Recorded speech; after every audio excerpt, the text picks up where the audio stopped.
इंद्र को बड़ा अभिमान है। अब भगवान किसी के अभिमान को रखते नहीं। जैसे कन्हैया ने कहा कि इंद्र का यज्ञ क्यों किया जाए, बाबा ने कहा यज्ञात् भवति पर्जन्या पर्जन्यादन्न संभवः, अन्न संभवः। जब इंद्र की पूजा की जाएगी तो क्या होगा, पानी बरसेगा, मेघ खुश हो जाएंगे, मेघों के मालिक इंद्र हैं, तो बढ़िया सुंदर वर्षा होगी। और जब वर्षा होगी तो अन्न होगा। अन्न का मतलब क्या होता है जानते हो?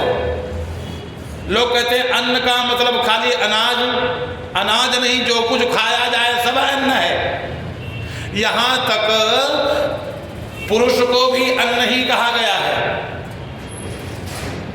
ऐसे कहा जाए तो लोग हंसेंगे कि पंडित जी खूब बता रहे हो।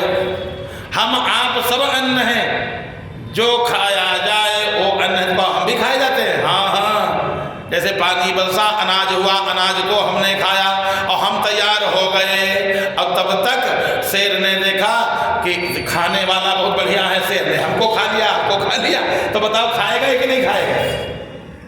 तो जब पानी बरसेगा तो खाने की जितनी सामग्री है सब बढ़िया होंगी। अन्नात् भवति भूतानि, पानी बरसेगा, अन्न होगा, और अन्न से सब पुरुष, हर व्यक्ति बढ़िया स्वस्थ हो जाएगा। हरी हरी घास होगी, घास गैया चरेगी, दूध होगा, दूध को हम लोग पिएंगे। इसलिए इंद्र की यज्ञ करते हैं। कन्हैया बोले बाबा तो तुम लोग यज्ञ करो, इसमें हम शामिल नहीं होंगे, हमारी कोई जरूरत नहीं। क्या करें शामिल हो करके? अरे क्यों, मैं शामिल नहीं होऊंगा। इंद्र का हम क्या लेते हैं, इंद्र हमको क्या देते हैं? ऐसा है, अगर कोई कहे कि इंद्र की कृपा से हम जीवित हैं, तो इंद्र की कृपा से हम जीवित नहीं हैं। बाबा ने कहा रे तुम लोग नहीं जानते हो, छोटे हो, तुमको क्या मालूम, गैया चराते हो। कहा हम खूब जानते हैं बाबा, हमारी बात अगर मानो और सुनो सब लोग। गांव के लोगों ने कहा नहीं सुन जरूर ले। और जो ग्वाल बाल थे, जिन लोगों ने आग पीते देखा था, कहीं नहीं कन्हुआ की बात सुनी जाए। बताओ कन्हैया क्या होना चाहिए? कन्हैया ने कहा इंद्र का हम कुछ भी नहीं लेते। कर्मणा जायते जंतु कर्मण्यैवाभिपद्यते, सुखम दुखम भयम क्षेमम कर्मण्यैवाभिपद्यते। कर्मणा जायते जंतु कर्मण्यैव विलीयते। जीव कर्म से पैदा हुआ, अपने कर्म से। बताओ जीव पैदा हुआ, इंद्र का क्या लिया? और कर्मण्येव विलीयते, अपने कर्मों के द्वारा मर भी गया। तब बताओ इंद्र का क्या लिया? पैदा भी अपने कर्म के द्वारा और मरा वो भी अपने कर्म के द्वारा। सुखम दुखम तथा क्षेमम, सुख दुख जो भी जीव कर्म करता है वही भोगता है। अरे काहु न को सुख दुख करता ता, निज कृत कर्म भोग सब भ्राता। जीव अपने कर्मों का फल भोगता है। इंद्र का क्या इसमें लेता है जीव? सुखम दुखम तथा क्षेमम भयम क्षेमम कर्मण्येवाभिपद्यते। सुख दुख हानि लाभ ये सब कर्म के द्वारा ही होते हैं। इंद्र का इसमें हम लोग, हाँ एक बात बतावें, ईश्वर अगर कोई है, अस्ति चेदेश्वर कश्चित फलरूप्य कर्मणाम कर्तारं भजते सोपि नह कर्म तो प्रभु रहि सह। हाँ, जिससे हमारी जीविका चले, हमारे लिए पूजनीय वो है, जिससे हमारी जीविका चले। अपने जिससे जीविका चलती हो उससे प्रमाद नहीं करना चाहिए। हमारी जीविका किससे चलती है? जैसे कोई व्यक्ति नौकरी करता हो और टाइम पर न जाए, कहे हम पूजा करने जा रहे हैं, और जब वहाँ लेट पहुँचे और वहाँ जांच वाँच सब हो चुकी, रजिस्टर पर लाल पेन से लिखा जा चुका है, अब बाद में सफाई दे कि नहीं हम तो पूजा कर रहे थे, 5 घंटा पूजा किया, 3 घंटा आरती किया, 8 घंटा हमारे इसे में निकल गए, तो बताओ हम टाइम से कैसे पहुँचेंगे? अधिकारी कहेगा जाओ तुम पूजा करो जाके, सस्पेंड। यानी कहने का मतलब जिससे जीविका चलती है उससे प्रमाद न करें। उसके लिए वही परमात्मा है। जैसे जूता बनाने वाला जूता बनाता है, जूता बनाने वाला व्यक्ति जूता बनाता है, जूता सिला 2 रुपया मिले, जैसे बोहन हुई और क्या करता है, रुपया ऐसे लिया, क्या कहीं मंदिर में छुआने नहीं जाता है, जिस पर जूता ठोकता ऐसे करेगा, माथे में लगाया और अपनी गोलक में या जहां रखता है रख लिया। कहने का मतलब सब्जी बेचने वाला है, सब्जी बेचने आया, पथरा का बांट बनाए हैं, लकड़ी की तराजू है, और जैसे पहली बार बिका 2 रुपया 10 रुपया पाया, उसने वो रुपया लकड़ी के तराजू में लगाया और पत्थर वाले बट्टा में लगाया और माथे में लगा के रख लिया। जिससे जिसकी जीविका चल रही हो उसके लिए वही देवता है, उसके लिए वही देवता है। हाँ, हमारे लिए अगर कोई देवता है तो गोवर्धन है। गोवर्धन न हो तो हमारा काम नहीं चलेगा, इंद्र हो चाहे न हो, गोवर्धन की आवश्यकता है। बाबा हम लोग गोवर्धन की पूजा करेंगे, किसकी? गोवर्धन पर्वत की पूजा करेंगे। अब इसकी पूजा से बाबा ने कहा क्यों? अरे कहा ये न हो, गैया हमारी गोवर्धन पर चलती हैं, झोपड़ी हमारी गोवर्धन पर पहाड़ पर बनी है, हम लोग रहते पहाड़ पर हैं, खाते पहाड़ पर हैं, मलमूत्र त्याग करते तो पहाड़ पर, स्नान विवाह काम काज मरना जीना सब पहाड़ पर है। और इसको छोड़ करके, जिससे हम जीवित हैं, जिसकी कृपा से जीवित हैं, इसको छोड़ करके हम दूसरे की पूजा करने नहीं जाएंगे। लोगों ने कहा अच्छा अब की बार इसकी बात वही मान लो, ये कह रहा है बात मान लो। कन्हैया ने कहा बढ़िया फिर पकवान बनाए जाएं पूजा के लिए। बढ़िया पकवान बनाए गए, बढ़िया इमरती बालूशाही लड्डू पेड़ा छेना बर्फी कतरी काजू कतरी सब बनाई गई। हाँ, बढ़िया रबड़ी उबड़ी सब बनाई गई। बहुत लोगों की जबान में पानी आया, बढ़िया सुंदर सब खटरस पदार्थ सब बनाए गए, सुंदर सुंदर पदार्थ सब बनाए गए। भगवान कन्हैया और सब ग्वाल बाल सबके सब पहुँचे और जा करके बढ़िया गोवर्धन जी की पूजा किया है। भगवान ने अपने 2 रूप बनाए, एक पूजा करने वाला और एक पूजा करने वाला। पूजे भी अपने जा रहे हैं, पूजा भी स्वयं कर रहे हैं। बढ़िया भगवान विराजमान हो गए और लोगों ने सुंदर खूब बढ़िया पूजा किया। बढ़िया आप लोग भी पूजन कर लो, बस मानसिक पूजन कर लो। श्री गोवर्धन महाराज तेरे माथे मुकुट विराज रहे हो, श्री गोवर्धन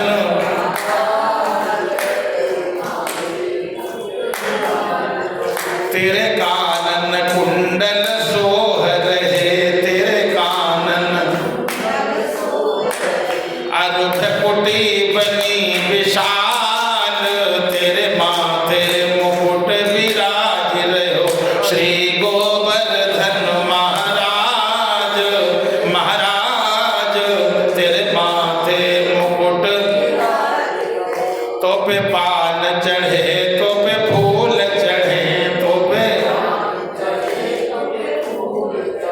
और चढ़े दूध की धार, तेरे माथे मुकुट विराज रहे हो, श्री गोवर्धन महाराज महाराज तेरे माथे मुकुट विराज रहे हो। तेरे माथे पे दारोरी को, तेरे माथे पे दारोरी को और गल मोतियन कर हार, तेरे माथे मुकुट विराज रहे हो, श्री गोवर्धन महाराज महाराज तेरे माथे मुकुट विराज रहे हो। प्रभु 7 कोस में रूप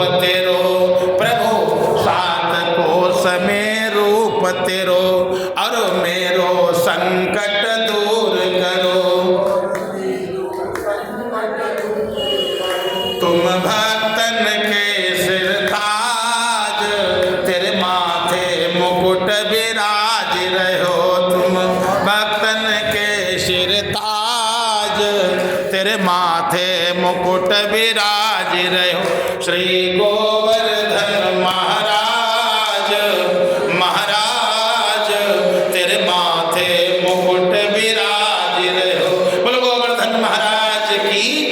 सभी लोगों ने सुंदर बढ़िया पूजा किया और उसके बाद जब पूजा हो गई, आरती हो गई, प्रसाद वितरित होने लगा। प्रसाद जब वितरित हुआ और जिसको जिसको छेना रसगुल्ला बढ़िया मिलने लगे, क्या पूछना, इमरती बालूशाही काजू कतरी, बालकों ने ग्वाल वालों ने खाया। कहीं पूजा सबसे बढ़िया यह है जब प्रसाद खूब मिले। भाई बालक लोग तो पूजा उसी को अच्छी मानते हैं जिसमें प्रसाद खूब मिले। खूब प्रसाद मिला, सबको खूब प्रसाद बांटा गया, बालकों ने खूब बढ़िया से प्रसाद खाई। अब क्या पूछना, प्रसादे सर्व दुखानाम हानिरस्य उपजायते। बढ़िया प्रसाद वितरित हुआ, लोगों ने खाया। इतने में इंद्र ने पता लगाया हमारी पूजा। इंद्र से बताया लोगों ने, अरे आपकी पूजा तो बंद हो चुकी है। क्यों? अब तो लोग एक कृष्ण है, कृष्ण को ही परमात्मा मानने लगे हैं। आपकी पूजा लोग भूल गए। इंद्र को बड़ा रोष आया। इंद्र ने कहा, अच्छा मजाल वो इन यादवों की, मैं उनका जीना मुश्किल कर दूंगा। जो हमारी पूजा छोड़ेंगे, पूजा नहीं करेंगे, मैं जीना मुश्किल कर दूंगा। इंद्र ने मेघों को बुलाया। मेघा चांतिका गणम संवर्तकम नाम। कौन मेघा है? गणम संवर्तकम नाम मेघा चांतकारिणाम, जो अंत समय माने महाप्रलय में बसते हैं, उनको बुलाया। जाओ, जा करके ब्रज के ऊपर इतना पानी बरसा दो कि सबके सब ग्वाल बाल सब समाप्त हो जाएं। उनकी मजाल मेरी पूजा को बंद करेंगे। इतने में बस पूजा हो पाई थी, प्रसाद वितरित हो पाया, गड़गड़ गड़गड़ होने लगा। एकदम बादल घिर करके आ गए, बिजली चमकने लगी। एक बुढ़ा बोला, हम तो कह रहे थे पूजा बंद न करो, लेकिन कोई माना नहीं। अब परिणाम देखो। भगवान कन्हैया बोले, आप लोग तो कह रहे थे कि जब यज्ञ होती पानी बरसता है, तो कहाँ का बादल, आज तक हमने ऐसा कभी काला काला नहीं देखा। अब कुछ ही देर में घर घर घर घर पानी बरसने लगा। मालूम पड़ा नद खोल दिया गया हो, मार चट्टानें गिरने लगी, ओलावृष्टि होने लगी, पूरा ब्रज लथपथ हो गया, सब डूबने लगे ब्रज के लोग। हाय अब क्या होगा, अब क्या होगा। कोई कहा दादा बचा ले, दादा कहा हमारे खुदे नाक तक पानी पहुंच चुका है, कौन किसको बचावे। अब सब चिल्ला रहे हैं। गौएं कन्हैया की तरफ देख रही हैं, कन्हैया अब आपके अलावा कोई बचाने वाला नहीं है। और कन्हैया पैर में पैर फंसाए आराम से आराम मुद्रा में खड़े हैं। एक बोले, मैंने तो कहा था काल की लड़का इनकी बात न मानो, कल के लौंडे अब बता रहे हैं, बस कह दिया कि हाँ ऐसा कर लो, तुम लोगों ने कर लिया, अब इन्हें सिखाओ। जैसे गांव में लोग कहते ना, कल के लड़का अब वेद बताओ चले, अब इनसे कहो उपाय कोई बतावे। कन्हैया ने कहा, हमसे कोई कहा है तो? लोगों ने कहा हाँ उपाय बताओ। अब उपाय क्या है? कन्हैया ने कहा, उपाय बहुत पहले बना रखा है, हम लोग कैसे बचाएं, ऊपर से ओले गिर रहे हैं, जल सब पूरा भर चुका है। भगवान कन्हैया ने कहा, जिसकी पूजा किए हो वही बचाएगा। भाई जिसको अनन्य भाव अगर आपका है, अनन्य भक्ति है, अनन्य भक्ति अगर है कि आपके अलावा और कोई बचाने वाला नहीं, आप जानो, तो बिल्कुल भगवान जानेंगे। भगवान ने कहा, जिसकी पूजा किया है बस उसी को उठा ले। लोगों ने कहा इनके दिमाग खराब है, छोटी सी बोरी उठाई नहीं उठती है, और इतना 7 कोस का ये गोवर्धन, और ये जो है ये उठेगा इतना विशाल। कन्हैया ने कहा, देखो एक बात बताओ, अगर ऐसे तुम लोग कहते रहोगे 7 कोस 10 कोस, अरे सुमति से काम करो। जहां सुमति तहाँ संपत्ति नाना, और जहां कुमति तहाँ विपत्ति निदाना। जहां कुमति है वहां विपत्ति है। सब लोग लगो, सबके सब लगे, लेकिन उठे कहाँ? एक बोले तुम भी तो लगो। हाँ, कन्हैया ने कहा हम भी आ रहे हैं। ऐसे हाथ भगवान कन्हैया ने लगाया और गोवर्धन को ऊपर उठा दिया। अब अपनी कनिष्ठिका अंगुली लगाई, छोटी वाली ऐसे, छोटी उंगली अपनी ऐसे लगाया। कोई डंडा लगाए, कोई लाठी, कोई सुनिया, कोई पूरा पिलर, कोई चादरा खोपड़ी में बांधे और खोपड़ी लगाए, कोई अपनी कमर लगाए। और सब यहाँ कहें सबसे ज्यादा वेट तो हमारे ऊपर है, सबसे ज्यादा वजनता तो मेरे ऊपर है। हम ना होते आज पता नहीं तुम्हारा सबका क्या होता। कहें तुम दादा क्या कह रहे हो? कल कमर से पूरी जोर तो हम लगाए। एक बोले इसको काम चोर को देखो, उपाय खूब बताता है और छोटी वाली उंगली ऐसे लगाए है, ऐसे ऐसे छोटी वाली उंगली। अब बाद में कहेगा सबसे ज्यादा ताकत हम ही लगाए हैं। एक बोले ए सुनो, काम चोरी न करो, काम करे तो करो, नहीं तो ये अपनी वाली हटा लो। कन्हैया ने कहा हाँ हटा लें, हाँ हाँ हटा लो, हटा लो ज्यादा अच्छा रहेगा। कन्हैया ने हटाया नहीं, थोड़ा ऐसे किया, टेढ़ी जितनी टेढ़ी किया उतने वो नीचे आ गया। चर चर चर लाठी टूट गई, डंडा टूट गए, खोपड़ी घायल हो गई। अरे कन्हैया बचाओ बचाओ, कन्हैया हटाना नहीं तो हम सब लोग मर जाएंगे। अब तो कानाफूसी होने लगी, एक दूसरे के कान में लोग जानते क्या कहे। एक बात बताओ, इसके शरीर में कितनी ताकत होगी? जब छोटी वाली उंगली में इतनी ताकत तो पूरे शरीर में कितनी ताकत होगी? हमको लगता है ये नंद का लड़का ही नहीं आया। अपने यादवों के यहाँ और भी तो लड़का है, चीपर नहीं पहुंच पाते। मुंह न धोया जाए तो दिन भर उनके चीपर लगा रहता है, लार बहती रहती है, नाक बहती रहती, पहुंच नहीं पाते। और इसके हम जोली वाले, और इसमें इतनी ताकत की एक उंगली पर 7 दिन तक, एक दिन नहीं 7 दिन तक पानी गिर रहा है और 7 दिन तक एक उंगली पर गोवर्धन को किसने रखा है? नंद बाबा, ये तुम्हारा लड़का हो ही नहीं सका, चाहे जैसे पूछो। नंद बाबा कहा भैया पूछे वाली कोई बात नहीं, तो तुम लोग बड़ी बेइज्जती कर रहे हो हमारी, आप लोग बड़ी बेइज्जती कर रहे हो। अरे लड़का तो हमारा ही है। अब हम भाई कहाँ बताएं कहाँ से आया क्या नहीं आया? अपनी समझ से लड़का मेरे है और सगा है। नहीं नहीं बाबा, जसोदा से पूछो, ये तुम्हारा लड़का सगा हो नहीं सकता है। नंद बाबा ने कहा अब यहो बेइज्जती हुई कि हमारा सगा लड़का नहीं, हम लोग तो सगाई मान करके इसका पालन पोषण कर रहे हैं, अपने लड़का है। कहा नहीं नहीं, कोई देवी देवता विशेष काम को करने के लिए अपने लोगों के साथ में छू करके रह रहा है।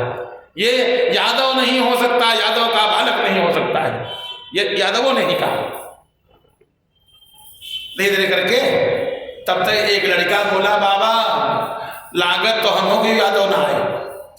फिर एक दिन ये बगुला एक आया था बकासुर, उसको इसने मार डाला।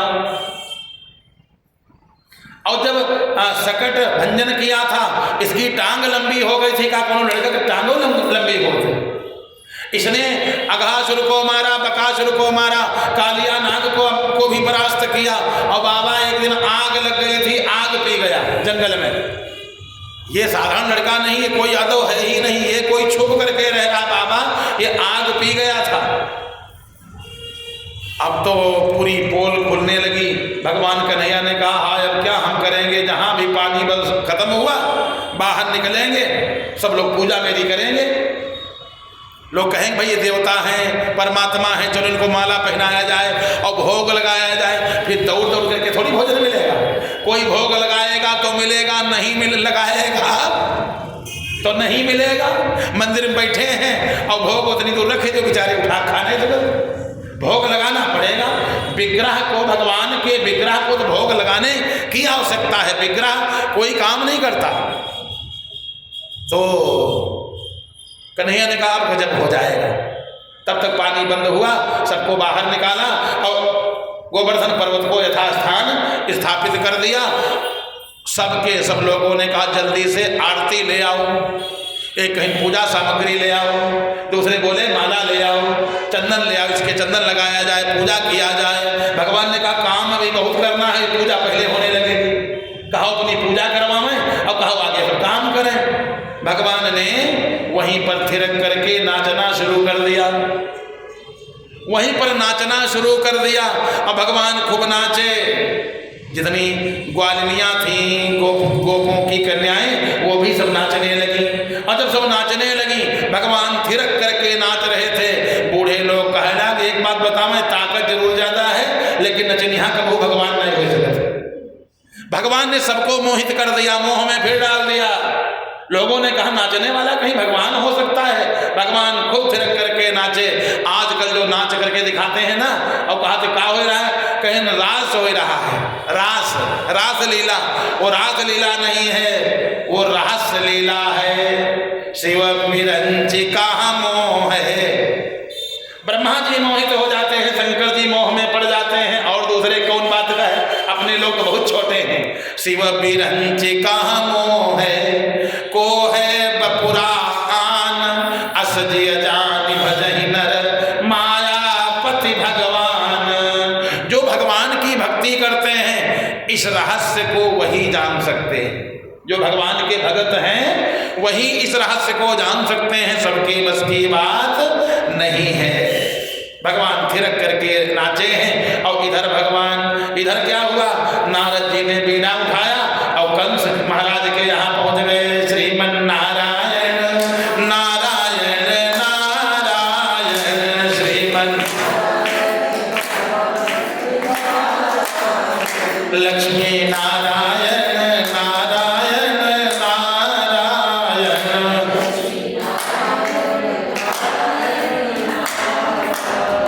श्रीमन नारायण नारायण नारायण,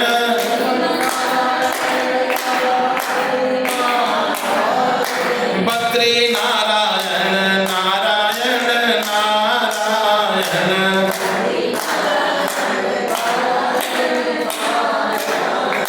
श्रीमन नारायण नारायण नारायण,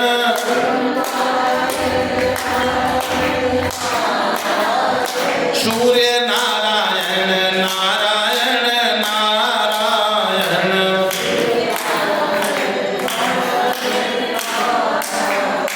श्रीमन नारायण नारायण नारायण, लक्ष्मी नारायण भगवान की। नारद जी कंस के यहाँ पहुंच गए। कंस ने देखा नारद जी को, पैर चापने लगा। बाबा कैसे आगमन हुआ। बाबा ने कहा हमने सोचा अपने चेला के अंतिम दर्शन कर लिए जाएं। बाबा ने कहा हम अंतिम दर्शन करने आए हैं। कंस बोला का बाबा हम कोई मरे जा रहे हैं का। कहना नहीं, व्यवस्था तुम्हारी पूरी हो चुकी, अब तुम मारे जाओगे। कंस बोला क्यों, तुमने कोई व्यवस्था किया अपने को बचाने के लिए। बाबा पूरी व्यवस्था है।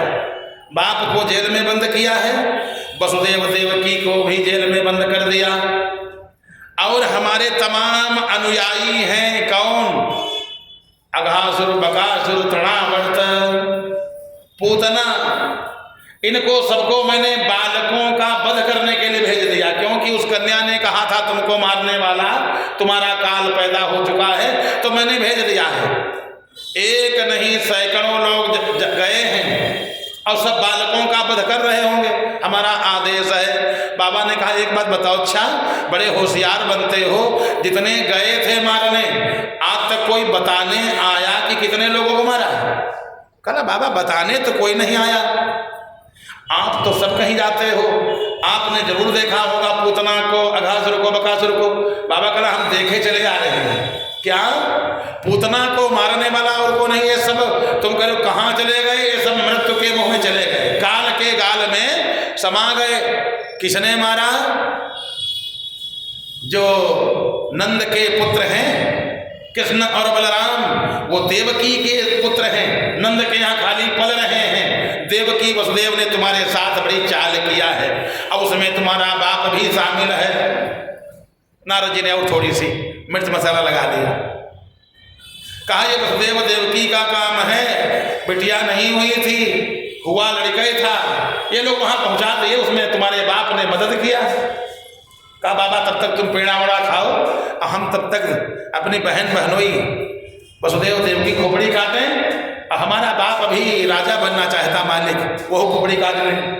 बाबा ने कहा तुम मूर्ख के मूर्ख ही रहे, न तुम वसुदेव को मारो और न देवकी को मारो, न अपने बाप को मारो, एक काम करो सब मर जाएंगे। क्या? किसी प्रकार से कृष्ण और बलराम को अपने यहां बुला करके मार डालो। जिनके इतने सुंदर सुंदर पुत्र मारे जाएंगे, जिनके सुंदर बालक समाप्त हो जाएं, उनके माता पिता तो रो करके मर जाएंगे।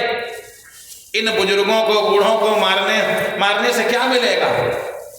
कृष्ण और बलराम को मार डालो, ये लोग खौफ में मर जाएंगे। जैसे इतना कहा, बाबा बात ठीक कहते हैं। तत्काल इसने अक्रूर जी को बुलाया। अक्रूर जी आए। अक्रूर जी से कहा देखो एक काम है अक्रूर जी, हम राजा हैं और तुम लोग हमारी प्रजा हो। जब राजा के ऊपर कोई संकट आ जाए तो प्रजा को चाहिए मदद करें। हमारी थोड़ी मदद कर दो। क्या मदद कर दें? देखो हमारे पास व्यवस्था खूब है।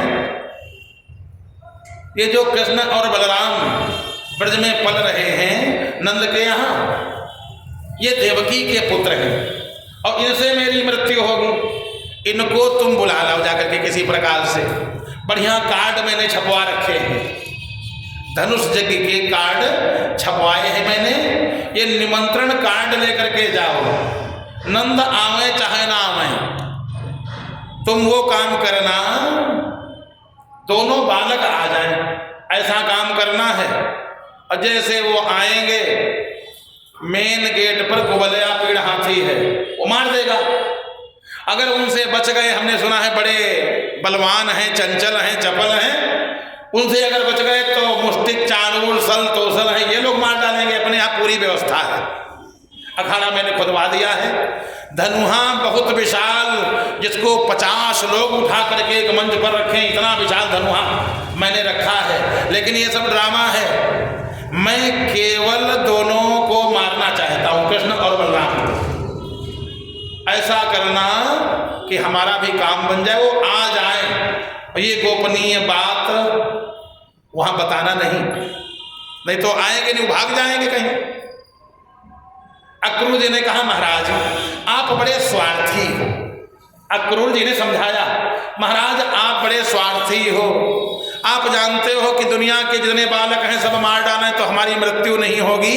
ये आपकी भूल है। जातस्य ही ध्रुवो मृत्यु हो ध्रुवम जन्म मृतस्य च। महाराज जो पैदा हुआ है उसकी मौत निश्चित है, मरना तो पड़ेगा। जैसे अक्रूर जी ने इतना कहा, अच्छा दुष्ट को ज्ञान देने की आवश्यकता नहीं है। दुष्ट को ज्ञान दो तो खतरा तुरंत है। निकाल लिया तलवार, हमको ज्ञान देते हो। ज्ञान देने की जरूरत नहीं। जो अपने बहनोई को जेल में बंद कर सकता, भांजों को मार सकता है, और तुम तो हमारी प्रजा हो, तुम्हारी खोपड़ी 2 मिनट में कट जाएगी। अक्रूर जी ने कहा भैया कोई बात नहीं, कोई बात नहीं। अक्रूर जी ने कहा अरे कोई बात नहीं, जैसी आपकी इच्छा, जैसी आपकी इच्छा। अक्रूर जी ने निमंत्रण कार्ड लिया और लेकर के जा रहे हैं। रास्ते में विचार किया, हाय पता नहीं कौन सा मैंने पाप किया था। दोनों बालकों को बुला करके मैं लाऊंगा, ये दुष्ट मार डालेगा। जो बुला करके लावे, मारने में सहयोग करे, अस्त्र दे, सलाह दे, मदद करे, सब पाप के भागी होते हैं। मैं बुला करके लाऊंगा, दोनों बालक मारे जाएंगे। हे भगवान ये कंस हमसे ये काम क्यों करवा रहा है। रास्ते में रोने लगे। बाद में एकदम से फिर जरूर मैंने पुण्य कमाया होगा, क्योंकि मथुरा के कोई भगवान के भी दर्शन नहीं किए, उन दोनों भाइयों के दर्शन नहीं किए। मैं पुण्यवान हूं, मैं जाऊंगा। दोनों बालक चाचा चाचा कह करके मिलेंगे। पता नहीं हम पैर उनके छुएंगे या वो हमारे पैर छुएंगे।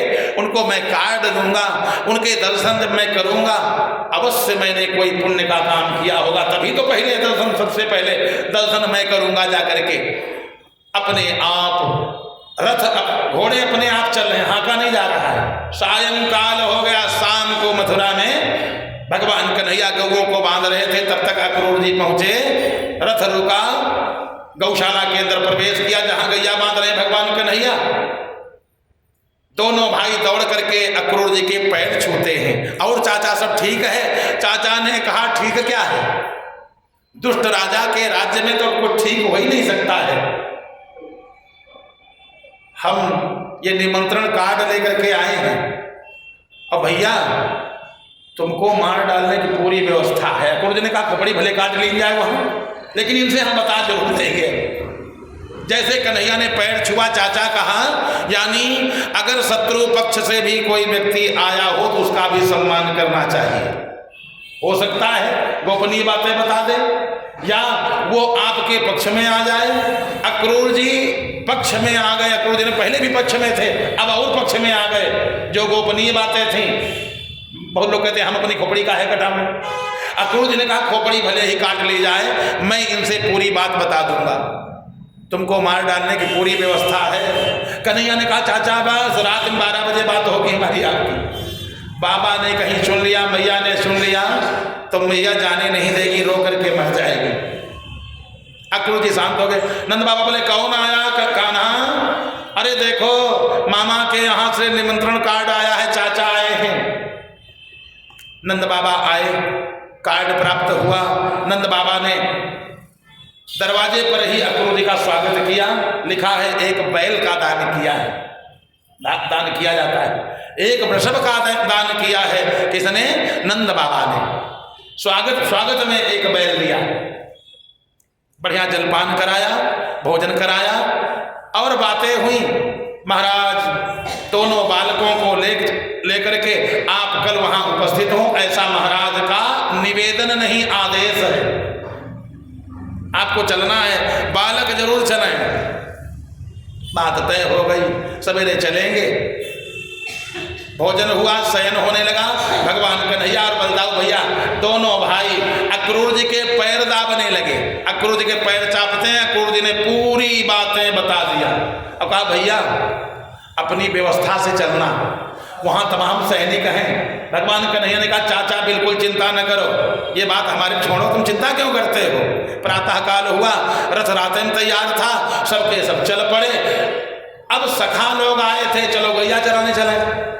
तमाम सब सखा थे, मधुमंगल इत्यादि, श्री दामा मधुमंगल स्तोक मनसुखा, सबके एक आना कहाँ जा रहे हो? मामा के यहाँ से न्योता आया है। मनसुखा बोला ए यार कान्हा, जिंदगी भर गैया साथ में चराई, साथ में रहे और मामा के न्योता अकेले अकेले। हमारे मामा के न्योता नहीं आया तो आपके मामा के न्योता आया, और जो तुम्हारे मामा सो हमारे मामा। अच्छा किसी के मामा यहाँ आ जाए तो सब लोग मामा कहने लगते हैं।